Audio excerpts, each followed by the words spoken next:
Bienvenidos a Naturalmente IA, nuestro espacio divulgativo sobre la inteligencia artificial y su impacto en la sociedad. Hoy seguimos con el tema de la inteligencia artificial en la educación, pero si la otra vez nos enfocamos un poco más en la educación secundaria, hoy nos gustaría abarcar el tema de la inteligencia artificial en la educación superior.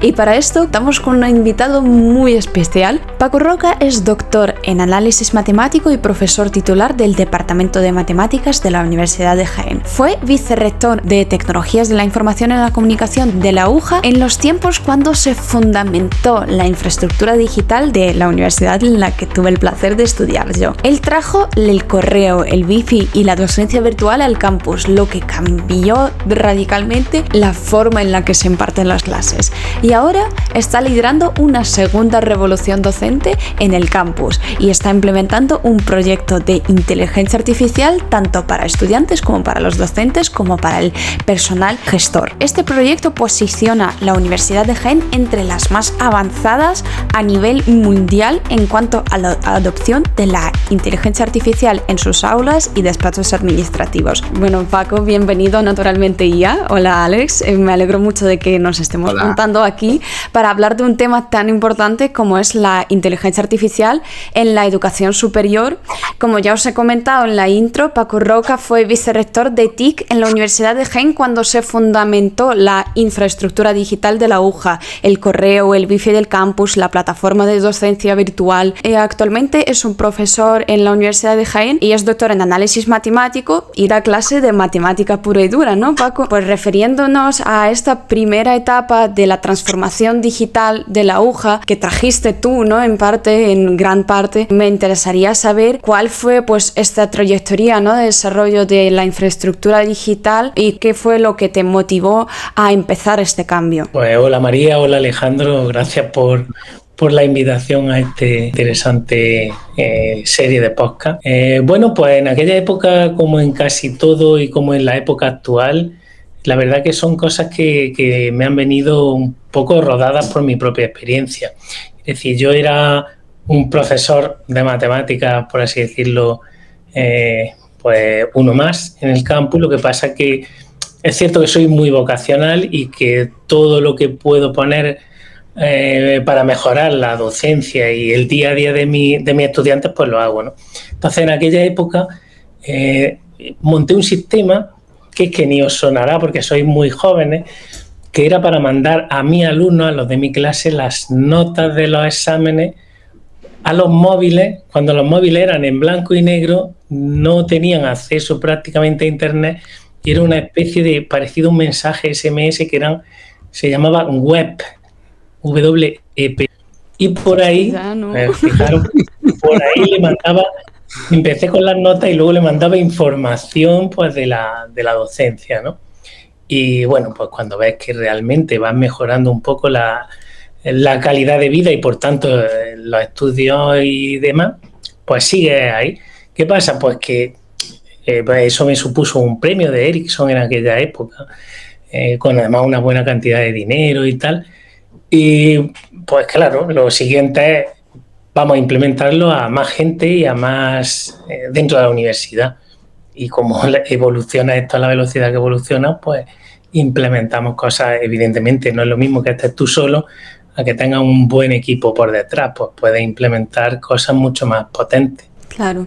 ¿Y cuál fue en principio la motivación de por qué empezaste a hacer esto, a mandar material? Porque esto es trabajo extra, ¿no? O sea, ¿por qué? Sí, es cierto, es trabajo extra, pero yo soy muy empático con los estudiantes y entonces, claro, yo le hacía un examencito y yo pensaba, yo tengo el examen aquí corregido y yo no se lo puedo entregar hasta mañana, no, porque no tengo hasta de aquí a 3 días que tengo clase, porque además en aquella época se lo daba en clase las calificaciones, poco más o menos.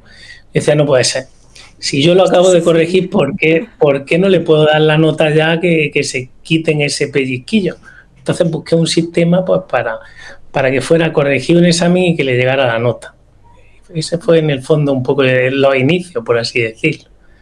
Te acordabas de lo que sentía un alumno, ¿verdad? En ese momento cuando estás esperando la nota y sabes que esos 3 días hasta que la recibieran iban a ser un poquito tensos. Qué bueno. Claro, efectivamente. Porque yo como estudiante en mi paso de la universidad también me encontraba algunos profesores que eran como muy empáticos, ¿no? Y al final tú de estos profesores que tenían como más empatía, ¿no? Con el alumno, que se ponían en lugar del alumno, tú aprendías más, aunque no se líen, ¿sabes? A montar sistemas de mensajería y esto. Tú solamente por el hecho de conectar mejor con tus alumnos ya contribuyes, ¿no? A mejorar la calidad de la docencia. Bueno, Alejandro, cuéntanos un poco de tu background de profesor, de un poco de cómo ves también las herramientas digitales en el IE y cómo es que ¿qué haces allí? Coméntanos. Bueno, pues yo la verdad es que, claro, desde que yo era alumno hasta que he sido profesor no ha pasado mucho tiempo. Y en este poco tiempo que ha pasado realmente pues sí que he visto que cada vez se han empezado a utilizar más tecnologías, desde cosas muy sencillas. O sea, a mí el tema por ejemplo, de las pizarras digitales, que parece una tontería, pero a mí me parece magia, me parece maravilloso, ¿no? Tengo que decir que yo echo un poco de menos pintar pues a tiza o así, porque creo que es como lo siente más uno y luego los dibujos te quedan más bonitos y tal. A los que nos gusta dibujar mucho y hacer muchos diagramas en clase, la verdad es que... ¿Qué pasa? Yo soy una completa inútil, por eso. Hombre, pero es que para explicarles cosas a los alumnos es, vamos, para mí por lo menos es fundamental. Yo me paso el día haciendo croquis. Entonces, claro, es verdad que hacer croquis en pizarras digitales, por ejemplo, pues a mí no me gusta mucho, ¿no? Pero hay muchas otras herramientas de digitalización que sí que creo que nos han potenciado y nos han mejorado. Luego hay otras que, pues en cierto sentido, por ejemplo, el tema del Zoom, ahora hay muchos alumnos que se pueden unir en online y demás, y creo que se pierden una gran parte de la experiencia. Más allá de los cuchicheos de la clase, que yo por las risas que veo pues creo que se lo pasan muy bien y eso pues quien está online se lo pierde, pero creo que se pierde una parte de la experiencia, ¿no? Y el alumno online tiende a no participar tanto y tiende a no intervenir de la misma manera, pero por ejemplo el hecho de que haya un campus virtual que pueden subir sus submissions allí y tú luego les corriges el trabajo, les llega a ellos automáticamente y todo esto pues pasa en cuestión de milisegundos. Yo eso lo encuentro muy útil, ¿no? Sobre todo pues en línea con esto que decías, Paco, claro, ya hemos pasado al siguiente nivel, que es ya directamente, no les llega un SMS, sino que tú ya directamente tienes una plataforma con ellos y tal, y creo que eso facilita mucho la experiencia de aprendizaje. Entonces sí que es verdad que esta digitalización yo la he vivido un poco de una manera más soft, un poco más suave, porque no hace tanto tiempo que fui estudiante, pero luego hay otra parte de la digitalización, la que tiene que ver más con las nuevas tecnologías, con la inteligencia artificial y tal, que la estoy empezando a vivir ahora. Entonces, lo que estoy viendo, además me pasa mucho, hablo con otros profesores, con gente de otras universidades y tal, y a todos nos pasa lo mismo. Tenemos un dilema muy grande porque no sabemos cómo enseñar nuestras asignaturas de tal manera que usar ChatGPT no te haga aprobar la asignatura, porque al final nos preocupa la calidad del aprendizaje del alumno, ¿no?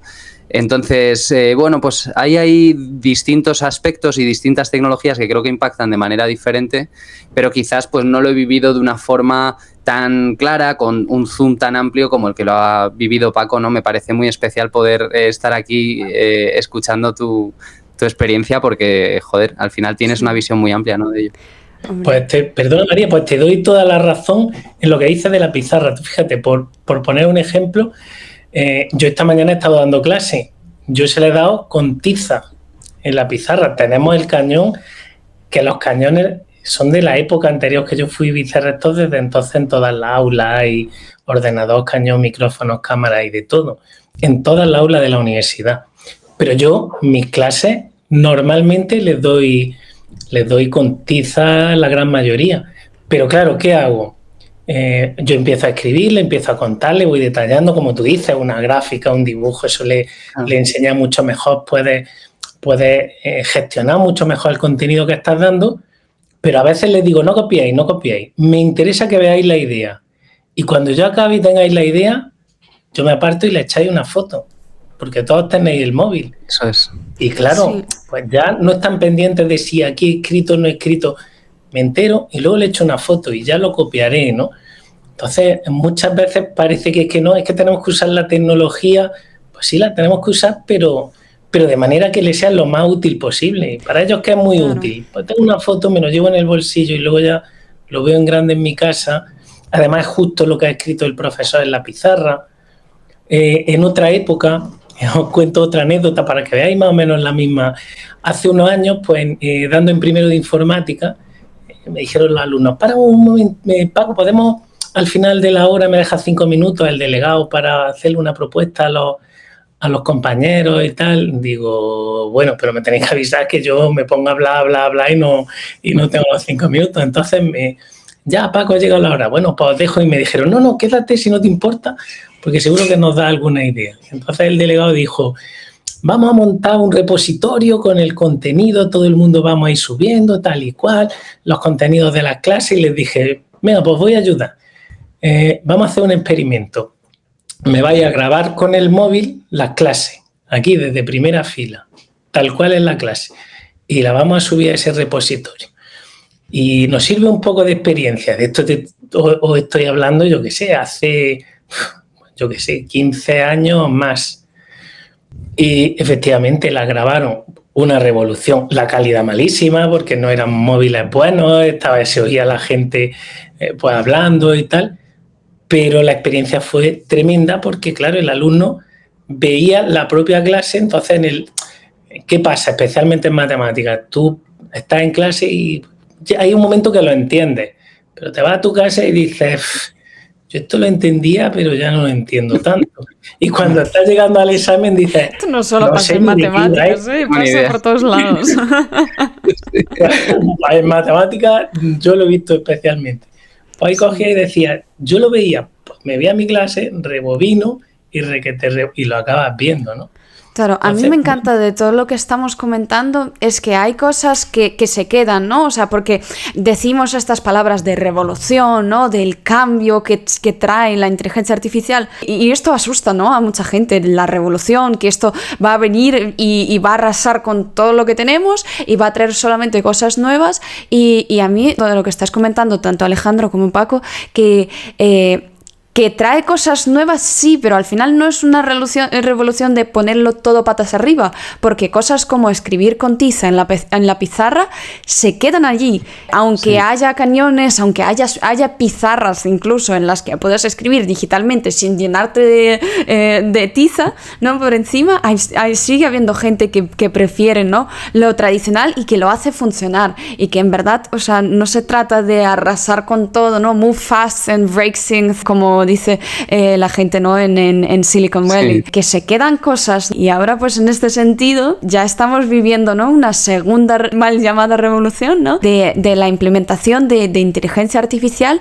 y de cómo está cambiando el mundo de la educación superior. Ya tenemos un episodio sobre cómo está cambiando la educación secundaria, por si no lo habéis visto, y relacionado pues con este tema, ¿no? De la implementación de la IA en las aulas, sé que ya me han hecho spoiler, ¿no? De lo que nos va a contar Paco ahora, que la Universidad de Jaén está implementando un proyecto súper chulo con Google. Paco, coméntanos, estamos súper interesados en lo que nos traes. Bueno, pues podemos contar nuestra experiencia, pero yo creo que sí va a hacer la IA un cambio muy, muy, muy potente en la educación, en la salud también, en otras muchas facetas de nuestra vida, pero incluso se dice, y en Google lo hablan así, que el cambio de la IA es tan potente como el cambio de la electricidad. O sea, yo que he tenido la suerte de estar en algunas ponencias con ellos y te enseñan, bueno, no es que te enseñen, es que antes y después mía, pues había grandes ponentes de Google que mostraban un poco el roadmap, ¿no? Lo que viene, y es muy impresionante, es bastante impresionante. ¿Por qué es tan impresionante desde mi punto de vista, ¿no? ¿Por qué es tan impresionante? Pues porque, bueno, todos tenemos más o menos nuestra experiencia con ChatGPT, con Gemini o con cualquiera de estas herramientas a nivel pequeñito. En el fondo, pues nosotros, ¿qué es lo que estamos haciendo? Yo meto varios textos medianamente grandes, incluso relativamente complejos, le hago algunas preguntas y me lo pone incluso, pues explícamelo para un niño de 5 años, incluso un artículo científico, ¿no? claro, eso es muy potente. Cuando nosotros podamos hacer, y pensad que eso es solo cuestión al final de memoria y de equipo, ¿no? Si yo puedo meter todo el conocimiento de una materia y instantáneamente le puedo hacer cualquier pregunta, y no solo yo le hago la pregunta, que es lo primero en lo que empezamos, sino que la propia IA supone o sabe qué es lo importante que me tiene que ir contando y va viendo si me entero y entonces me sube en un itinerario que va definiendo, dependiendo de mi respuesta, mi contenido de manera personalizada. Eso hace que todo el mundo mejore, todo el mundo aprenda, no tengamos esos tiempos muertos que tenemos en cualquier carrera, en cualquier asignatura. Yo esta parte me la sé, pero como mis compañeros no se la saben, tengo que esperar a que acaben de contarla, ¿no? Y esta parte no me entero y va muy rápido, cuando llegue a mi casa me pongo a buscar, ¿no? Constantemente mejora del conocimiento, ¿no? Es muy, muy, muy, muy bueno lo que viene, nos va a hacer aprender muchísimo a todos. Un tutor personal, ¿no? De alguna manera, o sea, es la posibilidad de tener a tu alcance. Para mí se asemeja mucho a lo que son las búsquedas en Internet, pero yendo un paso más allá, ¿no? Porque en el fondo no deja de ser una forma de obtener información. El problema, claro, es que esa información no siempre es verídica y hay que tener un poco de mente crítica también para discernirlo, pero cuando se alimenta con una serie de documentación, como tú dices, Paco, pues se reduce mucho esa probabilidad, ¿no? Y en el fondo no deja de ser como una especie de búsqueda de información, pero de forma conversacional. A todos nos ha pasado, sobre todo pues en esa fase de estudiantes, que muchas veces cuando más aprendes sobre una materia es cuando te pones a debatirlo con otros compañeros y os ponéis a explicároslo unos a otros, explicando es realmente cómo más se aprende. De hecho, yo os diré que es uno de los motivadores también para ser docente. Yo me empecé a meter a docente de temas de inteligencia artificial porque quería aprenderlo rápido, porque vine muy tarde a este sector y entonces fue un pequeño truco. Entonces, esa forma de poder estar intercambiando el conocimiento con un tutor personal que aprende además de tus niveles de dificultad, que se adapta a ti, que está siempre disponible para ti, eso es una pasada, o sea, y puede revolucionarlo absolutamente todo. Lo malo es que el ser humano, cuando se enfrenta a demasiadas facilidades, tiende a dejar de saber hacer las cosas básicas. Y esa es una de las preocupaciones que yo tengo, ¿no? con esta revolución, que igual que nos puede ayudar a profundizar muchísimo más en el conocimiento, también puede hacer que la mente se vuelva un poco más vaga y no tenga que hacer ese trabajo extra de buscar, de debatir, de analizar la información de una manera más crítica. Entonces yo también aquí me gustaría preguntarte, Paco, a ver si tú tienes una buena idea de cómo podemos hacer para extraer lo máximo de esta revolución y de esta tecnología para la educación en favor del alumno, pero en favor real, ¿no? Del alumno. El cómo podemos hacer para cambiar, por ejemplo, los métodos de evaluación de tal manera que dices, bueno, pues si van a poder utilizar estas tecnologías el día de mañana en el trabajo, pues deben de poder utilizarlas en clase, pero ¿cómo evalúo yo entonces el conocimiento que ha adquirido este alumno durante mi asignatura? No sé si tienes alguna idea en este aspecto. Sí, no es verdad que es muy buena la pregunta porque además nosotros nos lo planteamos también. Cuando nosotros entramos, llevamos año y poquito en el vicerrectorado, empezamos a meter todo el tema de la IA, estudiar las posibilidades, los caminos.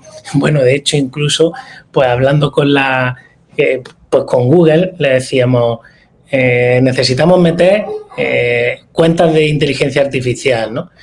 Y nos decían, bueno, pero eso es que es caro ahora mismo, ¿no? Estamos hablando de hace año y pico, eso es caro ahora mismo. Y si tenéis 1000 profesores contando con qué cuesta más o menos, le decían, no, 1000 profesores no, 15.000 alumnos. Yo quiero meter la IA a todos, a la comunidad. No puede ser, porque es que, digo, no, es que la tenemos que meter, porque mis alumnos son los que mañana van a estar trabajando y hoy necesitan la IA. ¿Para qué lo quieren los profesores? Vale, los profesores para enseñarle a los alumnos, pero nosotros nos debemos a los alumnos, ¿no? Pues en esa época había un departamento muy grande de la universidad, concreto, que nos escribía repetidamente solicitándonos una herramienta para detectar que los alumnos estaban usando IA en sus trabajos. Y claro, nosotros dijimos, Vale, te voy a buscar la herramienta, pero te voy a explicar el camino. La herramienta es para detectar que están usando la IA. Y entonces tienes que darle buena nota porque están usando la IA. Porque lo que nosotros queremos es que utilicen la IA. El detector de IA no es para penalizarlo, sino para que diga, la está usando y la está usando bien y la está referenciando bien. O la está usando y no la está referenciando. No, tienes que referenciarla. Pero tienes un punto más, entre comillas, o sea, está mejor tu trabajo si estás utilizando la IA que aquel que no la utilice, porque mañana es lo que te van a pedir, mañana es lo que vas a utilizar. Yo no tengo miedo de que perdamos competencias, por así decirlo, ¿no? Y también pues, me baso un poco en mi experiencia. Hay por ahí, además es curioso buscarlo por internet, hay por ahí una foto de, no recuerdo de qué año, 1980 y tanto, que es una manifestación de profesores de matemáticas en blanco y negro en contra de las calculadoras, pidiendo prohibir las calculadoras en las clases. Y ya existía el ordenador ZX Spectrum, que tampoco lo conocéis, pero bueno, el primer ordenador así más o menos generalizado. Y había profesores que decían que ¿cómo vamos a meter las calculadoras? Sí, hay que meterlas. De hecho, aquí en selectividad se utilizan, ¿no? Ya no tenemos que utilizar tablas de logaritmos. Antiguamente se usaban unas tablas de números y tú tenías que cuadrar para buscar un logaritmo. No. No perdamos el tiempo en eso. Entendamos mejor el concepto de logaritmo, por poner un ejemplo. Aquí es lo mismo. ¿Se va a perder el redactar? No se va a perder el saber redactar. Pero el redactar, que ahora mismo es la IA en pañales, ¿no? Fijaros, nosotros estamos ya preparando una herramienta en vídeo que es muy parecida al ChatGPT de Google, donde tú ahora le dices, necesito preparar una pequeña presentación sobre la Universidad de Jaén que cuente pues lo que se está haciendo allí en temas del aceite, que haga hincapié en la investigación que están haciendo los químicos y no sé qué. Y te prepara un vídeo, pero un vídeo que sale la Universidad de Jaén y se ve cómo se acerca por los olivos y tal, mientras está la voz en off. Y ahora te saca unas tablas y ahora lo que te hace ChatGPT, por así decirlo, en texto, bueno, pero en vídeo. Pero ese vídeo te lo entrega parecido al Google Slides o, digamos, a un PowerPoint. De manera que tú dices, no, esta foto cámbiamela por esta otra. Esto quiero que se vea más de cerca, el no sé qué, la tabla pónmela en este instantáneo prácticamente. Bueno, es tremendo. Me encanta que abra como el horizonte, ¿no?, de las posibilidades nuevas. No solo es automatizando, ¿no?, algunas tareas y que haces que la IA haga algo que tú podrías hacer, ¿no?, sino que también te abre, tanto como estudiante como docente, te abre unos nuevos horizontes en el sentido de que puedes empezar a hacer cosas que no podías haber hecho sin la inteligencia artificial. Y no hablo de cantidad de cosas, que yo sin la IA no podría haber realizado, haber terminado no sé cuántos trabajos en una semana. No, esto no. Estoy hablando de que ya se pueden hacer vídeos, así como tú dices, ¿no?, educativos sin recursos adicionales, sin alquilar, yo que sé, cámaras, sin reunir un equipo de trabajo. A mí esto es lo que más me gusta de todo lo que trae la inteligencia artificial, que estamos dando acceso a cosas que antes es que eran imposibles sin la inteligencia artificial. Y aquí me encantó tu frase, Paco, que me dijiste cuando quedamos para un café allí en la UJA, que me dijiste que no podemos formar a profesionales del futuro sin enseñarles cómo utilizar la inteligencia artificial. Y esto lo voy a poner aquí en texto en grande para que la gente se quede con esta idea, porque de hecho en el episodio anterior hablamos con Alex, ¿no?, del tema de los detectores, que es que aparte de que no es un enfoque muy bueno, ¿no?, de prohibir utilizar la inteligencia artificial, sino es que también los detectores son súper inexactos y tienen unos sesgos que al final hacen que el sistema de evaluación sea más injusto. Tú, Alex, ¿cómo lo haces? ¿Permites a la gente que usa la inteligencia artificial? Totalmente. ¿Cómo lo gestionas en el aula? Yo lo permito completamente, pero sí es verdad que tengo un dilema cuando veo, por ejemplo, lo mal que escribe en código. ¿Cuál es el problema realmente? que me llegan con una base de programación muy pobre y entonces no pueden explotar las ventajas que les da la inteligencia artificial. Porque tú realmente cuando puedes explotar un generador de texto para escribir código es cuando entiendes todo lo que tienes que hacer. Tú tienes el programa en la cabeza antes de haber empezado a escribir una línea.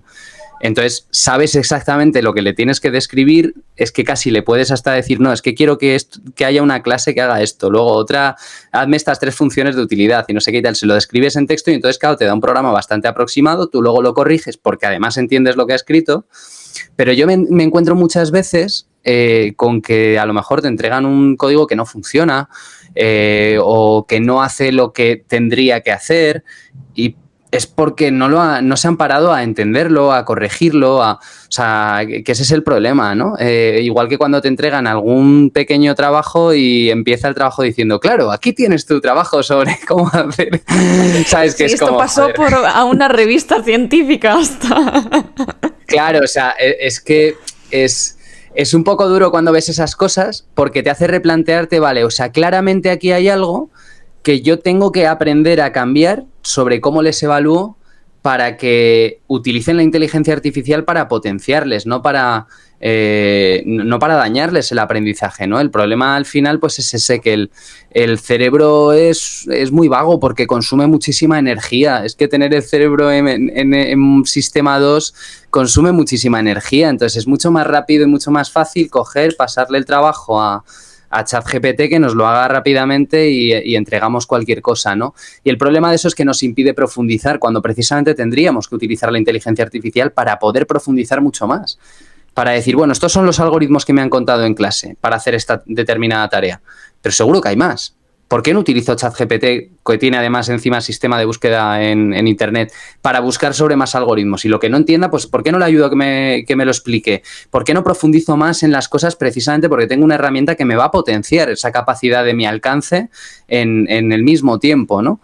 Pero al final creo que para hacer ese tipo de cosas se requiere también un nivel de madurez, de foco, y de dedicación y pasión que creo que es difícil también tener en las edades de los alumnos de universidad, ¿no?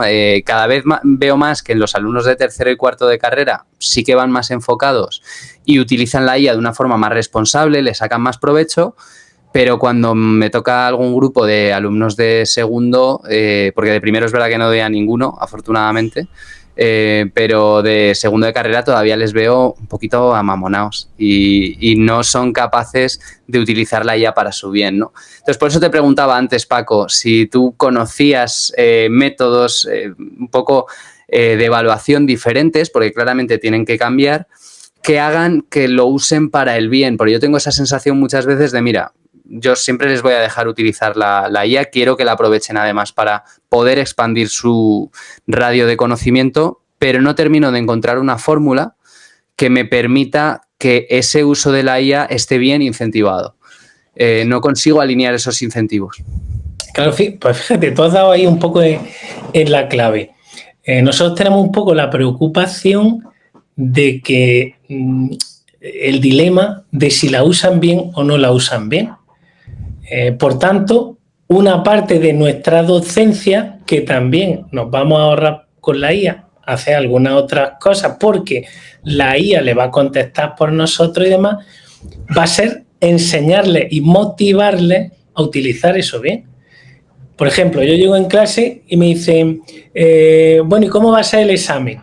Yo me acuerdo de eso pues hace ya 2 años incluso. ¿Cómo va a ser el examen? Tiré de pantalla, me metí en el ordenador, me metí en la IA y le dije, ponme un examen de 5 preguntas de ecuaciones diferenciales en la que la primera sea buscar un problema de no sé qué, la segunda un tipo tal, la tercera tal, la cuarta. Le di al botoncito y salió el examen. Y dije, bueno, ahí tenéis el examen. Resuélveme el examen. Resolvió el examen, ¿no? Y decía, ya podéis practicar. ¿Qué tenéis que aprender? ¿Qué tenemos que enseñarle? Y en la parte esa tuya de evaluación te comento 2 ejemplos. Uno, enseñarle a hacer esos prompts bien hechos. Y, por tanto, en la evaluación tú me vas a generar muy bien, pero ponme también cómo ha hecho que la IA te saque eso. Porque eso demuestra tu conocimiento, porque tus preguntas demuestran el nivel que tiene y cuanto más elaborado sea, más me estás demostrando, ¿no? Por ejemplo, aquí en una universidad vecina nuestra, en Derecho, tengo un buen amigo que la utiliza, digamos, dándole la vuelta. ¿Qué hace? Pues les dice, vaya a pensar un caso, se lo vaya a proponer a la IA, un caso legal, ¿no? Complicado, se lo vaya a proponer a la IA, muy enrevesado, y le vaya a decir que os lo resuelva la propia IA, que utilice la ley, lo que sea. Y vuestro trabajo es decirme lo que está mal de lo que os ha dado la IA. El trabajo es Qué bueno. fallo o complementarlo. Sí. Esa me gusta mucho, ¿eh? Esa me gusta mucho. Y también Claro. el punto este de que tengan que describir, ¿no?, el workflow, o sea, que tú usas la inteligencia artificial, vale, pero ¿cómo has llegado a esto? ¿No? Como, por ejemplo, a mí en la carrera yo escribía mucho, yo estudié filología hispánica y pues eran todo y comentarios de textos, no sé qué, y a mí lo que me gustaba a mí era ir y a buscar fuentes complementarias y luego citarlos. Y es como un poco, ¿no?, lo que comentas de que describan su workflow con inteligencia artificial, es como citar fuentes, pero ahora como la fuente es así chula, pues tienes que citarlas de una forma también muy guay, ¿no? Y de describir vale, esto me lo ha dado la IA, pero ¿qué he hecho yo para conseguir eso? Y también la parte de hacer exámenes, ensayos de exámenes, que es científicamente probado que nosotros aprendemos mejor haciendo tests. Y yo cuando estaba utilizando, y esto es mi como life hack de toda la carrera, la que me ha salvado la vida, era hacerme mis propios tests, ¿no? Utilizar plataformas como Quizlet o incluso coger, si había profesores que daban las preguntas, algunas preguntas de ejemplo de examen, hacerlas como si fuera esto un examen, o utilizando mis apuntes, y esto era en lo que consistía mi preparación, ¿no?, para los exámenes, hacer tests o crearme mis propios tests, o incluso escribir chuletas que luego no cogía evidentemente el examen, pero solamente por el hecho de hacer la chuleta ya estás pensando en lo que tienes que poner en esta chuleta para que te sirva en el examen. Entonces estás pensando en el examen, cómo lo vas a resolver, qué cosas vas a utilizar, y al final esto se te queda en la cabeza. Entonces son cosas que tú con inteligencia artificial puedes hacer de una forma mejor. Yo lo que llevo ya un rato intentando, ¿no?, traer a la superficie el dato de que la Universidad de Jaén está desarrollando, ¿no?, un proyecto en el que la inteligencia artificial de Google, Gemini y otras herramientas muy guay se pone a la disposición de tanto estudiantes como docentes, como el personal de gestión, el PAS, ¿no? Y a mí lo que me interesa saber es más o menos en qué consiste, porque sé que también hay una parte formativa muy, muy importante, así que Paco, si nos puedes comentar sobre qué es esta magia que estás haciendo en la aguja, te lo agradecería. Bueno, pues realmente lo que estamos haciendo es, tenemos la suerte, porque es una suerte, de vivir en este momento vital en la parte de la educación, y la educación al final es lo que transforma, ¿no? Digamos, transformar viene de formar. A través de formar se cambian las cosas, ¿no? Entonces hemos nacido y bueno, yo tengo una cierta edad, pero tengo una responsabilidad en un momento clave en el cual entra la IA. Y además en las universidades, donde estamos preparando a los que nos van a dirigir, guiar y hacer todas las profesiones. Entonces la IA tiene que entrar en la universidad para nuestros estudiantes. Claro, si entra para nuestros estudiantes, tiene que entrar para los profesores. De hecho, hay gráficas en las cuales se demuestra claramente que los estudiantes van por delante de los profesores en el tema de la IA, bastante por delante, ¿no? ¿Qué quiere decir? Que tenemos que formar a nuestros profesores en lo que comentábamos, ¿no? Desde cómo generar mejor contenido, cómo preparar las clases, cómo evaluar, cómo trasladar esa IA a nuestros estudiantes. Es una obligación, no es una opción. Bueno, no. Como responsables de su formación, tenemos la obligación de meterlos en el mundo en el que van a salir a trabajar, ¿no? Entonces, ¿qué hemos hecho? Pues dotar de las cuentas de inteligencia artificial de Gemini a todo el alumnado, a todo el profesorado y a todo el PTGAS. Además de estas cuentas, digamos, una especie de ChatGPT, ¿no?, el Gemini, también le hemos dado el Notebook LM de Google, que les permite, pues, meter contenido en carpetas directamente y ahí preguntar sobre pues yo puedo meter un tema entero, pero cuando digo un tema ya no es solo texto. Puedo meter los vídeos de YouTube del profesor, clases que haya grabado en clase allí con el móvil, todo lo que quiera, páginas web, trozos de texto, y eso lo meto en una carpeta y solo sobre eso es sobre lo que me va a trabajar la IA, ¿no? A ese alumno. Pero eso mismo también se lo vamos a dar al personal de administración, se lo hemos dado, personal de administración, gestión y servicios. ¿Para qué? Para que mejoren su productividad. Igualmente, si ellos están haciendo, pues bueno, trabajo con temas legales, con varias fuentes, las meten ahí, hacen los concursos que tienen que hacer, pero sobre el pasado de cara al futuro, ¿no? Igualmente al profesorado en la docencia, pero también en la investigación.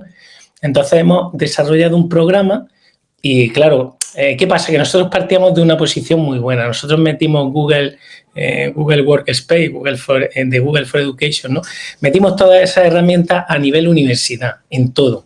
Profesores, alumnos y personal de administración. Y trabajamos desde hace mucho tiempo pues con Gmail como día a día, documentos compartidos, carpetas compartidas, hojas de cálculo, etcétera, etcétera. Pero además todo el mundo trabaja en eso, con lo cual en cada unidad, servicio, sección, pues trabajan con carpetas compartidas sobre el mismo documento, sobre las mismas hojas de cálculo. Claro, ahora encima le implementamos una inteligencia artificial que conecta directamente con todas esas herramientas. Es súper espectacular entrar en el correo electrónico y decir, dime qué tareas tengo según los últimos correos que me han entrado, qué es lo más importante y quién depende de lo que yo haga. Y entonces te sale al ladito y te dice, pues fulanito está esperando que conteste esto, el otro te manda no sé qué, tienes que te han mandado un documento que te habla especialmente de tal y el rector de no sé qué te está mandando. Claro, tú ya vas a tiro hecho, pues eso te mejora.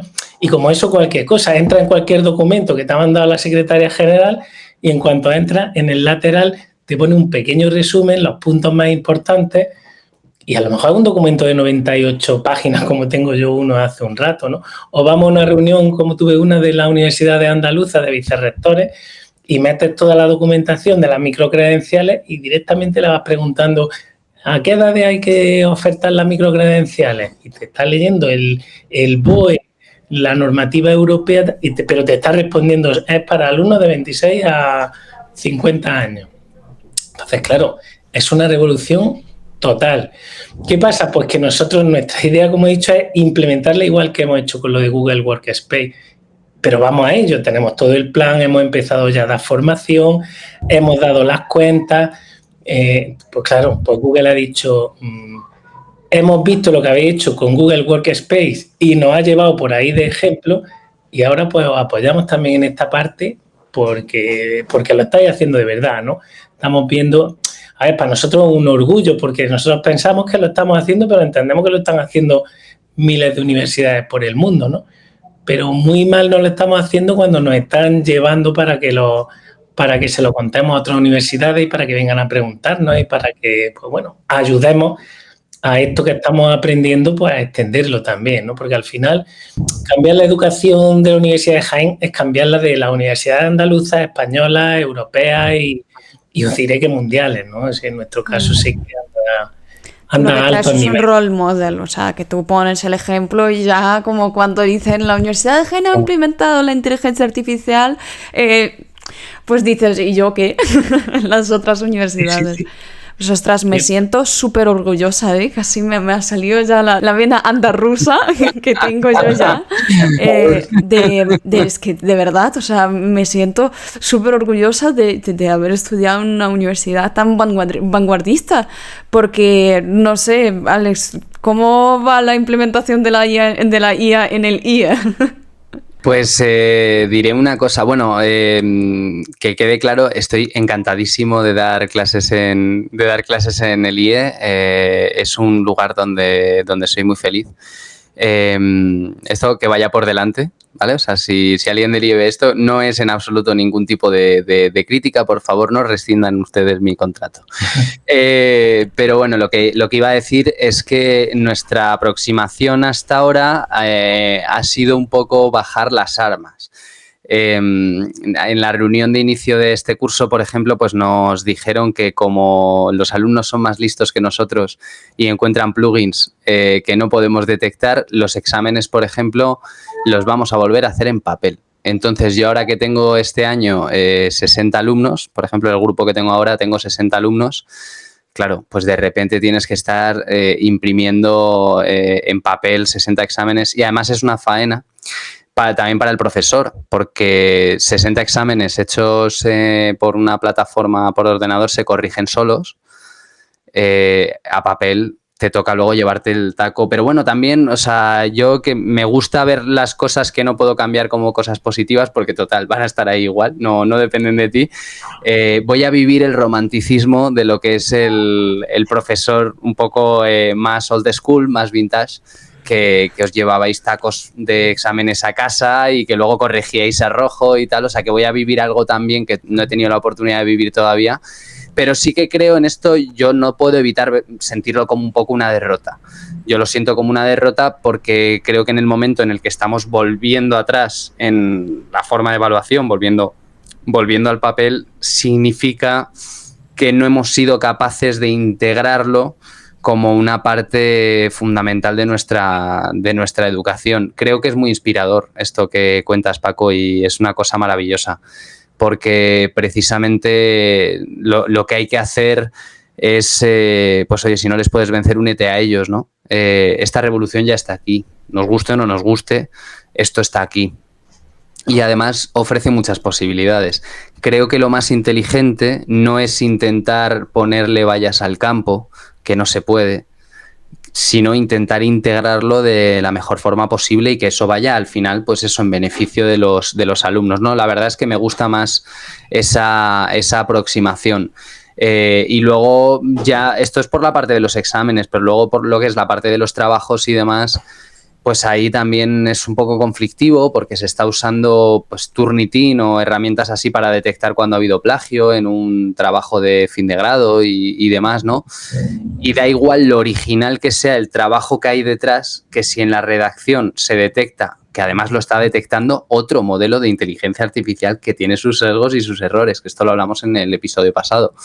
Pues si detecta que hay un porcentaje de uso de IA alto, ya te tiran el trabajo para atrás, ¿no? Y a lo mejor todo tu esfuerzo se queda un poco en vano. Entonces, bueno, yo sí que echo de menos tener una aproximación un poco más parecida, la verdad, a la que estáis llevando allí en la aguja. Me parece muy inspirador y bueno, pues con mucho cuidadito es posible que le lleve algunas de estas ideas al director académico por si le gustan y ve la posibilidad de... Que tú tienes la capacidad de convencer, ¿eh? Invitados estáis para que vengáis y trasladaros la experiencia en vivo, ¿no? Y bueno, yo no sería tan pesimista, digamos, a la hora de transmitirlo, pues no creo que sea un paso atrás, ¿no? Realmente lo que pasa es que estamos dando, o estáis dando una herramienta muy potente, pero estamos en el mundo que estamos y los alumnos son muy digitales. Entonces, lo que estáis demostrando es que vuestros alumnos son muy buenos y están buscando cómo hackear el sistema. Pero y lo encuentran. No lo buscan, lo encuentran. Bueno, es el problema. Es señal de que son buenos. Es señal de que son buenos. Luego estáis preparando buenos alumnos. Ahora, ¿qué pasa? Bueno, visto que lo están encontrando y que son buenos, yo tengo que ser mejor que tú.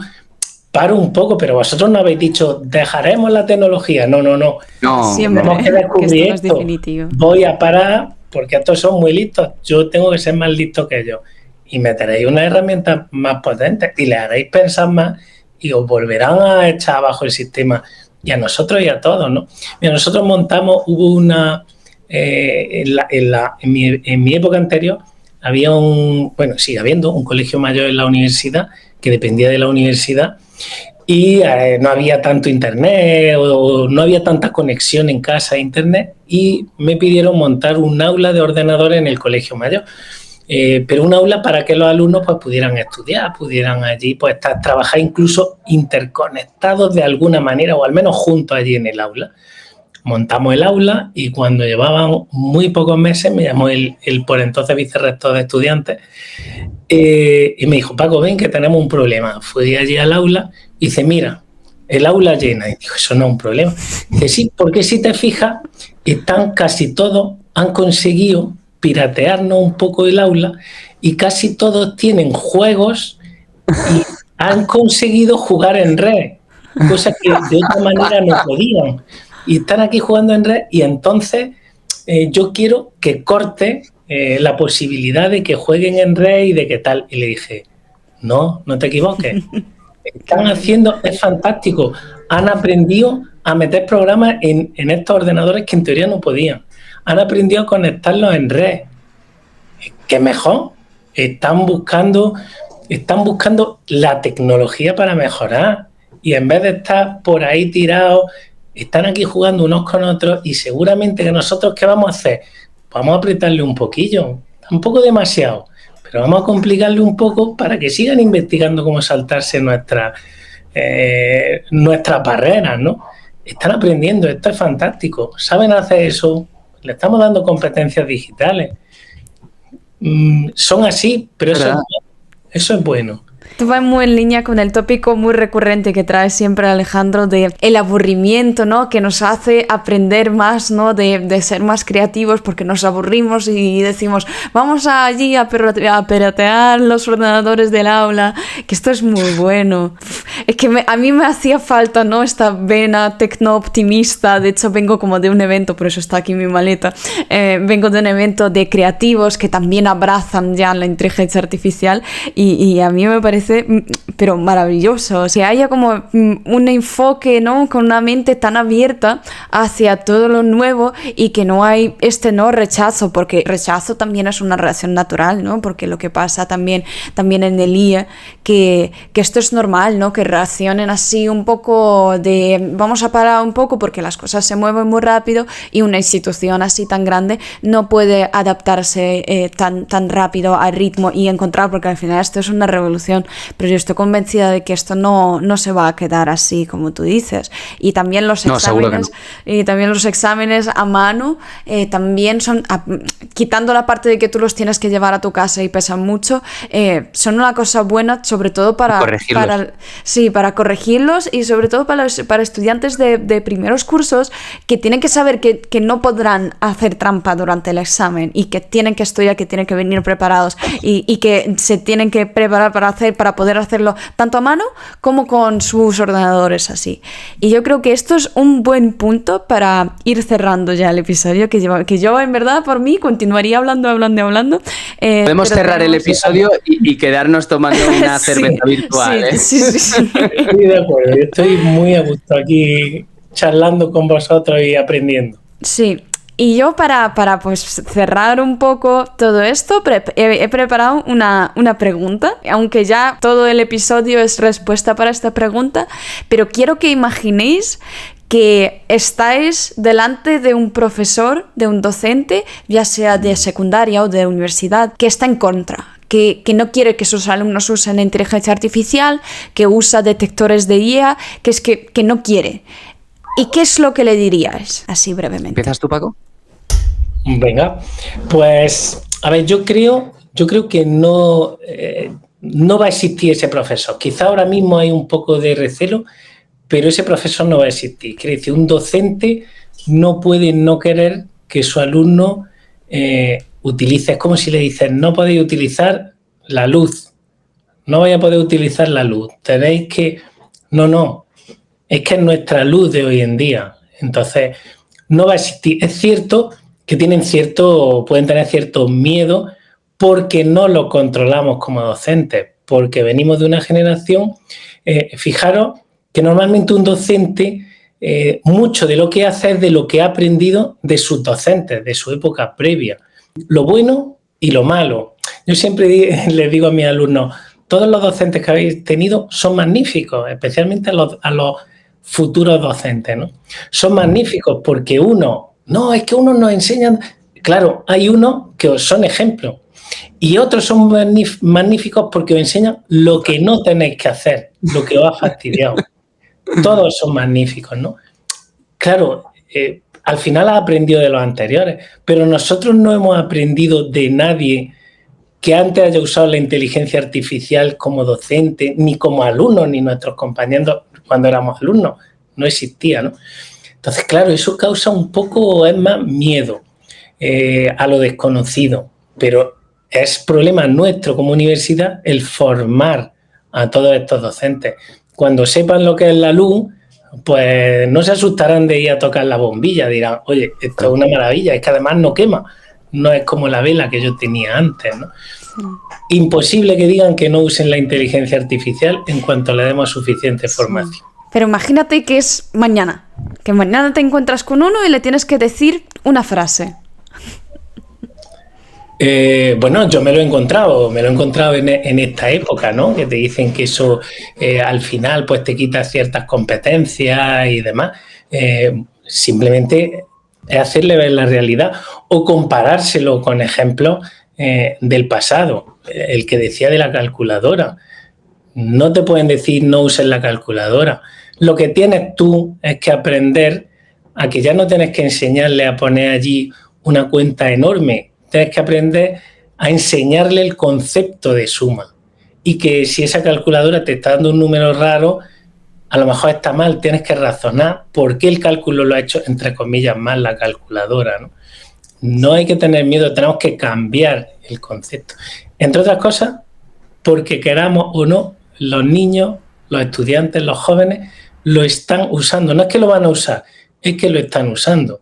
Entonces lo van a usar de cara o por detrás tuya, que lo usen de cara y tú además les ayudas a utilizarlo y a sacarle el mayor partido, por tanto a hacerlos mejores en su futuro, ¿no? Es que yo le diría, es que no es una opción, es que es tu obligación. Si tú eres docente, es tu obligación en esta sociedad. No te queda otra. Muy bueno. Fíjate, el ejemplo de la calculadora yo lo utilizo mucho. Esto lo he utilizado más de una vez y más de dos para referirme precisamente a este tema, ¿no? Para intentar convencer a otros. Pero una de las primeras cosas que intentaría para convencer a esa persona sería, porque normalmente esa persona es porque no ha tenido mucho contacto tampoco con la inteligencia artificial, pero en el momento en el que esa persona se dé cuenta de que en lugar de tardar 4 o 5 horas en preparar una clase, puede tardar 2, porque utiliza la inteligencia artificial, quizás le haga un clic y diga, uy, claro, entonces si esto me lo permite a mí y eso me da otras 2 horas para poder profundizar más en otras cosas, para hacerles un ejercicio más elaborado, para currármelo más, esto también le permite al alumno exactamente lo mismo, ¿no? Y precisamente eso a lo mejor es lo que rompe un poco sus barreras. Creo que normalmente cuando tenemos esta reticencia al cambio se debe en gran parte al puro desconocimiento y a los clichés. O sea, al final las personas vivimos en base a heurísticos, a sesgos y a clichés, ¿no? Entonces, una forma de romperlos es, primero, que ese profesor se dé cuenta de que, pues eso, puede preparar su clase en 2 horas y en las otras 2, si quiere leerse un libro, tomarse un café. Y que eso le haga ver que precisamente para el alumno eso tiene una capacidad tremenda. Segundo, que entienda que no permitir al alumno hacer uso de herramientas que le van a hacer un mejor trabajador mañana es ponerle con un hándicap con respecto a la competencia que va a enfrentar. Por lo tanto, va a salir al mercado con menos competencias digitales de las que necesita, cosa que otros candidatos sí van a tener.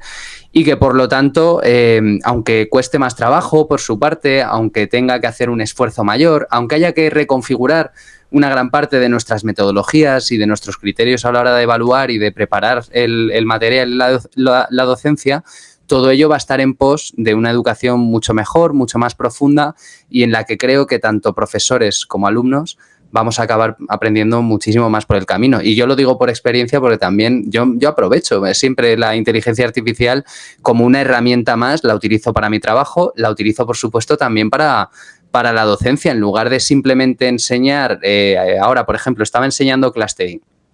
Pues en lugar de enseñar solo los métodos de clustering que yo ya conocía, que son los que puedo explicar así de forma rápida, pues hoy han ido saliendo otros métodos de clustering más recientes o han ido metiendo otros métodos en Scikit-learn que a lo mejor no estaban cuando yo hacía este tipo de técnicas. Gracias a la inteligencia artificial se me permite comprender todos esos métodos de una forma mucho más rápida de lo que podría hacer sin ella, sin necesidad de leerme todos los papers que hay por el medio, sino leyendo pues lo que son los conceptos de esos papers y ayudándome de la IA para, haciendo de tutor para mí, luego yo poder tutorizar mejor a mis alumnos. Y eso me permite también darles un material mucho más completo. Si eso me lo permite a mí, estoy seguro de que a ellos también pues les puede permitir profundizar mucho más en todos los aspectos. Y esto es un poco por donde iría yo a convencer a esa persona, ¿no? Con esto ya creo que se ha quedado un buen cierre de este episodio. Les vamos a recomendar a todos nuestros oyentes que sigan a nosotros tanto en YouTube como en las plataformas de streaming, porque esto lo subimos en Apple Podcast y Spotify también, y que echen un vistazo a los episodios anteriores y que sigan disfrutando de las maravillosas oportunidades que nos trae la inteligencia artificial, pero no para automatizar tareas y volverse perezosos, sino para aumentarse, ser personas más eficientes y aprender más todavía. Yo creo que aquí hemos tenido pues 2 ejemplos excelentes. Yo a mí pues no me voy a poner la etiqueta excelente porque sería la muy ponemos vanidoso. nosotros, María. De hecho, lo acabo de decir para que me lo pongáis vosotros. La tenías puesta. Y nada, con esta nota así humorística dejamos por cerrado este episodio y nos vemos en la próxima.